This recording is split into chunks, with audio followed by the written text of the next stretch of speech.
दोस्तों नमस्कार। आज मैं आपके सामने किसी राजनीतिक दल का प्रचार करने नहीं आया हूं। मैं किसी चुनावी मंच से भाषण देने नहीं आया हूं। मैं किसी सरकार को गिराने या किसी विपक्ष को जिताने नहीं आया हूं। मैं आज आपके सामने एक सवाल लेकर आया हूं। ये एक ऐसा सवाल जो इस देश के करोड़ों युवाओं के भीतर चुपचाप चल रहा है।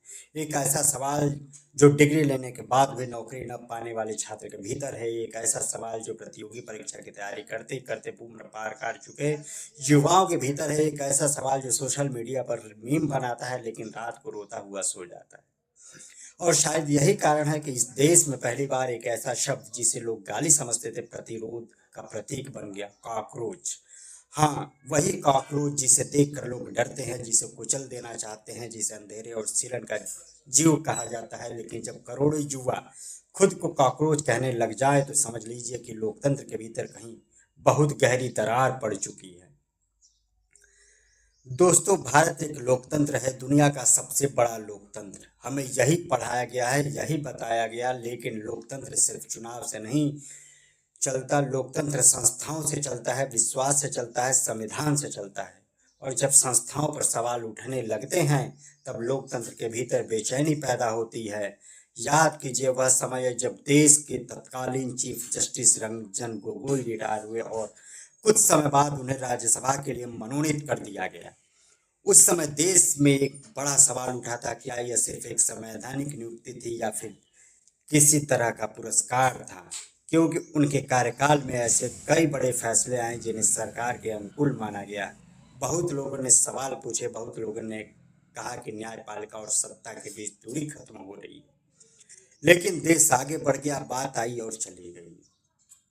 फिर एक और तस्वीर आई, देश के प्रधानमंत्री देश के चीफ जस्टिस के घर पूजा में शामिल हुए। वीडियो आया, तस्वीरें आई। कुछ लोगों ने कहा यह भारतीय संस्कृति है, कुछ लोगों ने कहा यह लोकतंत्र के संस्थागत संतुलन पर प्रश्न है। फिर वही हुआ, कुछ दिन बहस चली, फिर सब शांत हो गया। लेकिन दोस्तों, इतिहास में कुछ घटनाएं तुरंत विस्फोट नहीं करती, वे धीरे धीरे जमा होती हैं और फिर एक दिन लावा बनकर बाहर आती हैं। अब जरा देश के युवाओं को देखिए। भारत की आबादी लगभग 142 करोड़, उसमें 65% लोग 35 वर्ष से कम उम्र के। यानी यह देश बूढ़ों का नहीं, युवाओं का देश है। लेकिन सवाल यह है कि क्या यह देश युवाओं के सपनों का भी देश है। हर साल लाखों छात्र ग्रेजुएट होते हैं, इंजीनियरिंग कॉलेजों से छात्र निकलते हैं, यूनिवर्सिटी से डिग्रियां निकलती हैं, लेकिन नौकरियां नहीं निकलती। एक तरफ कहा जाता है कि भारत दुनिया की सबसे तेजी से बढ़ती अर्थव्यवस्था है, दूसरी तरफ लाखों युवा फॉर्म भरते भरते बूढ़े हो रहे हैं। कोई रेलवे की परीक्षा देता है, पेपर लीक हो जाता है। कोई शिक्षक भर्ती की तैयारी करता है, भर्ती रद्द हो जाती है। और कोई पुलिस की भर्ती तैयारी करता है, मामला कोर्ट में चला जाता है। और फिर यही कहा जाता है कि धैर्य रखिए। कितना धैर्य। एक युवा 18 साल की उम्र में तैयारी शुरू करता है, 28 की उम्र तक पहुंचते पहुंचते उसके घर वाले पूछने लगते हैं अब आगे क्या करेगा। दोस्तों, बेरोजगारी आर्थिक समस्या नहीं होती, यह आत्मसम्मान की समस्या बन जाती है। जिस दिन एक युवा अपने पिता की आंखों में निराशा देखता है, उस दिन उसके भीतर कुछ टूट जाता है। और फिर वह दिन आया, एक अदालत, एक सुनवाई, एक टिप्पणी। और उस टिप्पणी ने देश के करोड़ों युवाओं के भीतर जमा गुस्से को शब्द दे दिए।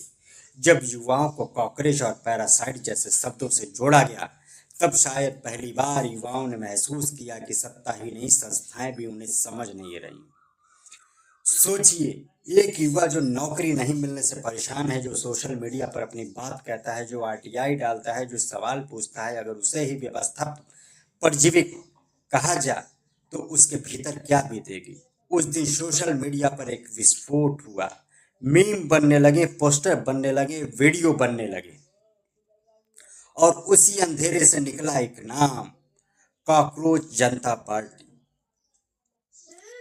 अब ध्यान दीजिए, यह कोई पारंपरिक राजनीतिक पार्टी नहीं थी, न इसका कोई विशाल दफ्तर था, न कोई झंडा, न कोई चुनाव चिन्ह। लेकिन इसके पास एक चीज थी, युवाओं का गुस्सा। और दोस्तों, इतिहास गवाह है कि जब युवा गुस्से में संगठित होते हैं तो साम्राज्य हिल जाते हैं।